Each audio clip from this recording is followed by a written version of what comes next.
Pierre Gandonnière, bonjour, qui êtes-vous? Bonjour, alors je suis franc-maçon du Grand Orient de France.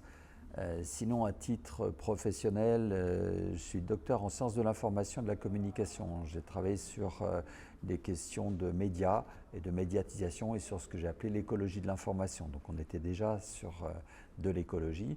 Et puis à titre professionnel, j'ai été journaliste, j'ai été communicant, j'ai fait plusieurs métiers.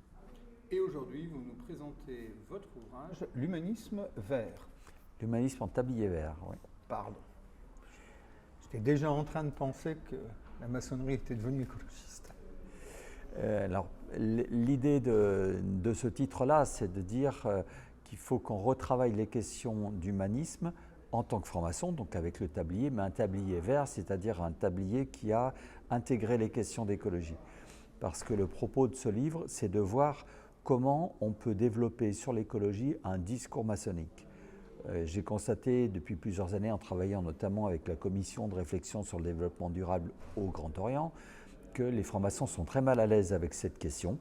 D'abord parce que souvent ils entendent des discours écologistes qui sont militants, qui sont culpabilisateurs, et donc c'est la pire des manières d'aborder ces questions-là. Et à travers ces discours, ils ont du mal à développer leur propre discours maçonnique. Alors on a besoin de le faire parce qu'on a besoin sur les questions d'écologie de remettre les débats au centre des valeurs qui sont importantes, sur les décisions qu'on a à prendre, sur la transformation de la société qu'on essaye tous de faire, sur quelles valeurs il faut les faire, qu'est-ce que ça veut dire la solidarité, qu'est-ce que ça veut dire aussi la place de l'humain dans la nature.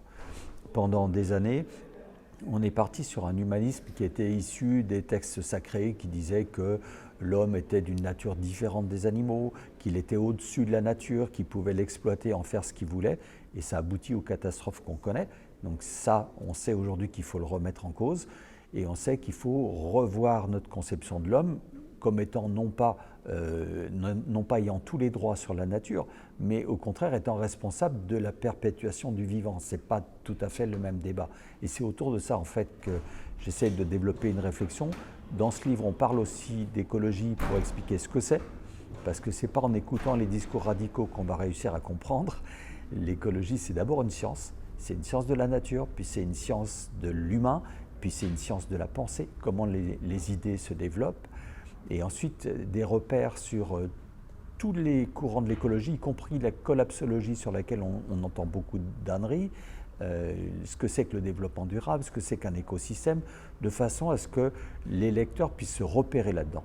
Et à partir de ces points de repère, qu'ils commencent à développer leur propre pensée. C'est ça l'objectif en fait du livre, c'est que les francs-maçons puissent commencer à travailler ces questions, leur donner des bases pour qu'ils les travaillent et qu'ils développent leur propre pensée sur la question de l'écologie. Pierre Gandonnière, merci, que votre message soit entendu, et je rappelle votre ouvrage « L'humanisme en tablier vert ». Merci beaucoup. Merci.